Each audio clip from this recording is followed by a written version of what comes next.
उमापतिं सुरगुरुं वन्दे जगत्कारणं वन्दे पन्नगभूषणं मृगधरं वन्दे पशूनां पतिं वन्दे सूर्यशशाङ्कवलिनयनं वन्दे मुकुन्दप्रियं वन्दे भक्तजनाश्रयं च वरदं वन्दे शिवं शङ्करम् ॐ मृत्युञ्जयाय रुद्राय नीलकण्ठाय शम्भवे अमृतेशाय शर्वाय महादेवाय ते नमः।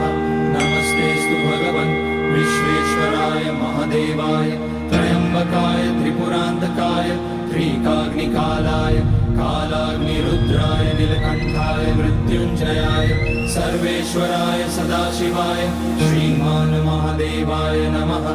ॐ नमः शम्भवाय च मयोभवाय च नमः शङ्कराय च मयस्कराय